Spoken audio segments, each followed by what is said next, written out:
जी जी। मैंने सुना है ये राम मंदिर से भी भव्य मंदिर बन रहा है। तो जो सरकारें थी उन्होंने जी उस पर पाबंदी लगा दी। जी उसका एग्जीक्यूशन नहीं होने दिया अखिलेश यादव जी की जी सरकार ने। और अखिलेश यादव जी की सरकार में समाजवादी पार्टी की सरकार थी। वहाँ के स्थानीय सांसद थे डॉक्टर शफीकुर रहमान जी पर। उन्होंने कहा कि साहब हम कल्की धाम को नहीं बनने देंगे। उन्होंने कहा उनकी दादागिरी चलती थी उस समय। वो तालिबानी संस्कृति के मालिक थे।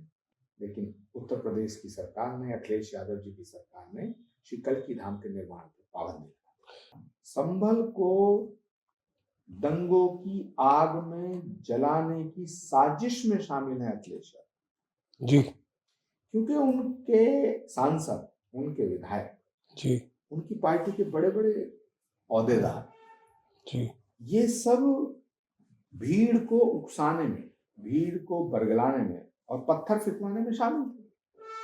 तो मुसलमानों को कैसे डराया जाए, इसके लिए उन्होंने पहले मुसलमानों को भड़काया, उकसाया, पत्थर फिकवाया, फिर दंगा कराया।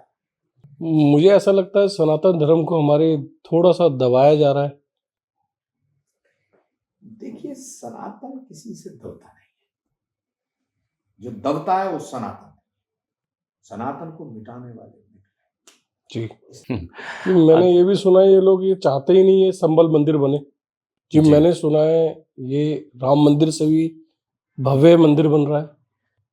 देखिए, सारे मंदिर भव्य हैं, सारे मंदिर दिव्य हैं, लेकिन इसमें कोई संदेह नहीं है कि श्री कल्की धाम का जो भवन है वो एक बहुत विशाल भवन जी होगा।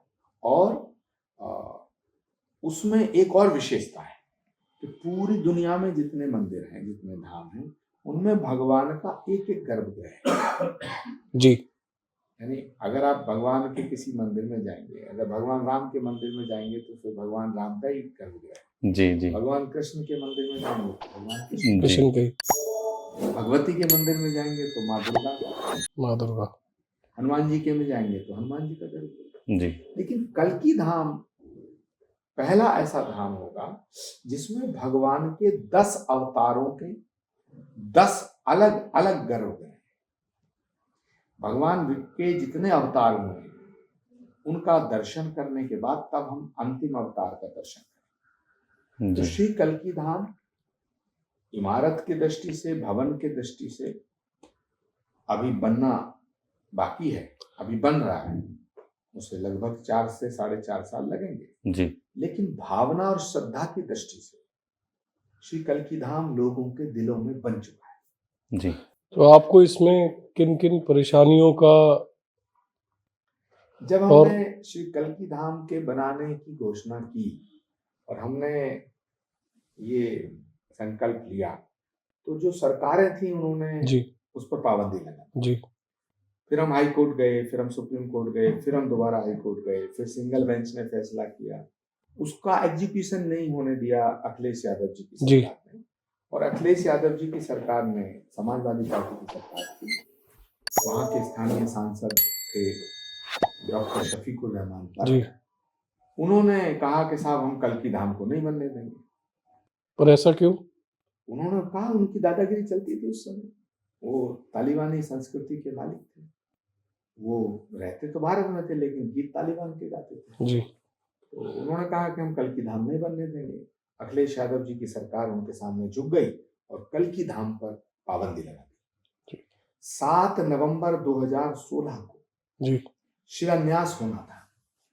तैयारियां पूर्ण हो चुकी थी। जी हजारों संतों का आगमन हो रहा था।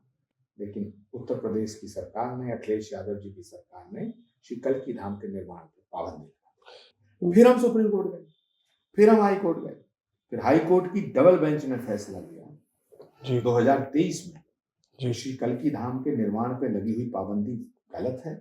ये जी आर्टिकल 25-26 कानून है। जी और फिर कल्की धाम बनाने का मार्ग प्रशस्त हुआ, उसका भव्य स्वरूप बना, उसका जी। मॉडल बना और फिर भारत के प्रधानमंत्री जी के हाथों से उसका शिलान्यास हुआ। मैंने सुना है जो संभल में दंगे हो रहे हैं, जो हिंदू मुस्लिम को लेके लड़ाया जा रहा है, ये भी अखिलेश जी का इनमें हाथ है? नहीं, हाथ होना, हाथ ना होना, ये तो बहुत छोटी चीज है। अच्छा। संभल को दंगों की आग में जलाने की साजिश में शामिल है अखिलेश यादव, जी। क्योंकि उनके सांसद, उनके विधायक, जी। उनकी पार्टी के बड़े बड़े ओहदेदार, जी। ये सब भीड़ को उकसाने में, भीड़ को बरगलाने में और पत्थर फिकवाने में शामिल थे। वहां तमाम सबूत मौजूद है। और उत्तर प्रदेश में जो उपचुनाव हुआ उसमें एक सीट है वहां कुदर की, संभल लोकसभा की एक सीट है कुदर की, उसमें लगभग 60% जो वोट है, 60 से 65% वोट मुस्लिम वोट है। जी। वहां बीजेपी जब से जीती तो बौखला गया। तो मुसलमानों को कैसे डराया जाए, इसके लिए उन्होंने पहले मुसलमानों को भड़काया, उकसाया, पत्थर फेंकवाया, फिर दंगा कराया, फिर डेलीगेशन भिजवाया, फिर मुआवजा भिजवाया। जी। तो राजनीतिक रोटियां सेकने के लिए ये लोग, ऐसे लोग हैं, ये जितने भी सो कॉल्ड सेकुलर लीडर हैं, मैं इसको सेकुलरिज्म नहीं मानता हूँ, मैं स्यूडो सेकुलरिज्म मानता हूँ। ये स्यूडो सेकुलरिज्म है, दिखावे का सेकुलरिज्म है। सनातन की बात करो तो कम्युनल हो जाओगे, सनातन को गाली दोगे तो सेकुलर। मुझे ऐसा लगता है सनातन धर्म को हमारे थोड़ा सा दबाया जा रहा है। देखिए, सनातन किसी से दबता नहीं है, जो दबता है वो सनातन है। सनातन को न दबाया जा सकता है, ना सनातन को दबाया जाएगा। सनातन को दबाने की साजिश काफी ज्यादा होगी। सनातन को मिटाने की साजिश हुई है, और सनातन को मिटाने की साजिश हजारों साल से हुई है। 800 साल मुगलों ने सनातन को खत्म करने की साजिश रची। जी। जी। हमारे तमाम मंदिरों को तोड़ा गया। 1529 में बाबर ने कितने मंदिर तोड़े? 1000 साल पहले मोहम्मद गौरी महमूद गजनबी कितने मंदिरों को तोड़ा गया? तैमूर लंग ने कितने मंदिर तोड़े? लेकिन सनातन नहीं मिटा, सनातन को मिटाने वाले निकले। इसलिए सनातन के खिलाफ साजिश रची गई है, आज भी रची जा रही है। जी। संभल में मंदिर प्रकट हो रहे हैं। जी। कल्कि भगवान के अवतार से पहले मंदिर प्रकट हो रहे हैं। जी।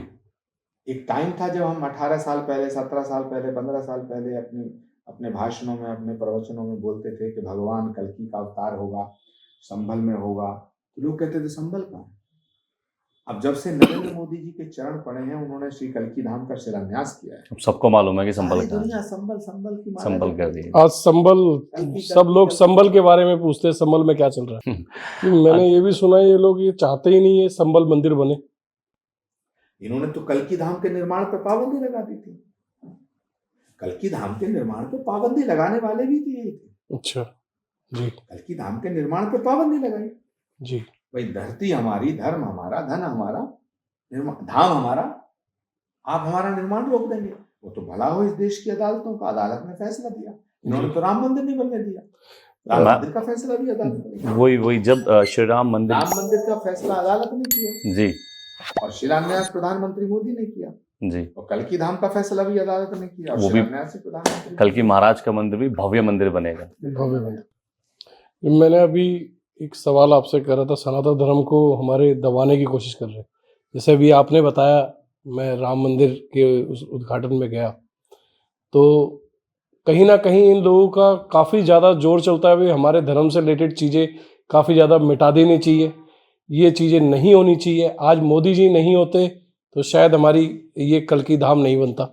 देखिए, एक बात तो जान लो, देश में जितने प्रधानमंत्री हुए हैं, उन सब प्रधानमंत्रियों ने अपने अपने तरीके से इस देश की सेवा करने की कोशिश की और सभी प्राइम मिनिस्टर्स का मैं सम्मान करता हूँ। सबने बहुत बहुत अच्छे काम किए। मैं उस घटिया राजनीति में नहीं करना चाहता, चाहे वो पंडित जवाहरलाल नेहरू हो, चाहे इंदिरा गांधी हो, चाहे वो अटल बिहारी वाजपेयी जी हो, चाहे मनमोहन सिंह जी हो, चाहे राजीव गांधी हो, देवगौड़ा जी हो, गुजराल साहब हो, सब उन्होंने अपने अपने तरीके से इस देश की सेवा करने का काम किया। पर कहीं, लेकिन नरेंद्र मोदी जैसा प्रधानमंत्री ना हुआ है और ना होगा। उसकी वजह क्या है?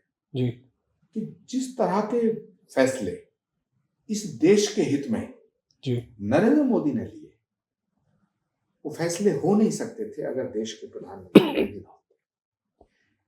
जैसे 370 हटाने का फैसला नहीं हो सकता था अगर देश के प्रधानमंत्री मोदी ना होते। मोदी जी राम मंदिर नहीं बन सकता था अगर प्रधानमंत्री मोदी ना होते। नहीं होते। 3 तलाक नहीं हट सकता था अगर प्राइम मिनिस्टर मोदी नहीं होते। जी और श्री कल्की धाम का शिलान्यास भी नहीं हो सकता था अगर देश के प्रधानमंत्री नरेंद्र मोदी ना होते। इसलिए नरेंद्र मोदी अपनी विलक्षण प्रतिभा और देश के हित में अपने जीवन को समर्पित करने वाले और राष्ट्र हित में बड़े फैसले लेने वाले एक ऐसे प्रधानमंत्री के रूप में उनका नाम अंकित होगा, न भूतो न भविष्य। जी गुरुजी, मैंने सुना है आप राजनीतिक गुरु भी थे और सचिन पायलट जी को भी आगे लेके आने वाले चाहते थे आप। आगे आने में तो कहा सचिन पायलट जी को मुख्यमंत्री बना दो। सचिन पायलट अगर मुख्यमंत्री बनते राजस्थान के तो वहां राजस्थान में कांग्रेस की दुर्दशा नहीं होती। पर राजनीतिक गुरु तो थे आप। फिर वही सवाल उठता। नहीं, मैं तो आज भी कह रहा हूँ सचिन पायलट का दम घोटा जा रहा है, गला घोटा जा रहा है। प्रतिभाओं को खत्म करके जी कोई पार्टी आगे नहीं बढ़ सकती। सचिन पायलट के साथ नाइंसाफी हुई है और अभी भी हो रही है, लेकिन जब तक राहुल गांधी हैं कांग्रेस की कमान किसी के हाथ में नहीं दी जा सकती। इसलिए अगर कांग्रेस को बचाना है तो राहुल गांधी को हटाना होगा। जी जी जी एक चिट्ठी राहुल गांधी के नाम जारी करनी पड़ेगी। जी ये हिम्मत किसी में है नहीं, खड़गे जी में है नहीं। जी जी इसलिए कांग्रेस का अध्यक्ष वो नहीं बनाया जाता जिसमें रीढ़ की हड्डी है। जी कांग्रेस का अध्यक्ष वो बनाया जाता है जो एक रबड़ की स्टैंड, जिसको वो अपने आगे पीछे चला सके। फैसला ला रही हैं, कुछ भारत विरोधी हैं, ये सब वो लोग हैं, कुछ हावा। एक गुरुजी लास्ट सवाल, एक सवाल में से सवाल जुड़ा था। बाहर विदेशों के अंदर हमारे सनातन धर्म को अपनाया जा रहा है और यहाँ हमारे यहाँ धर्म को मिटाया जा रहा है। ये एक हमारा जो धर्म है सनातन धर्म जो है वो पूरे विश्व के कल्याण की बात है।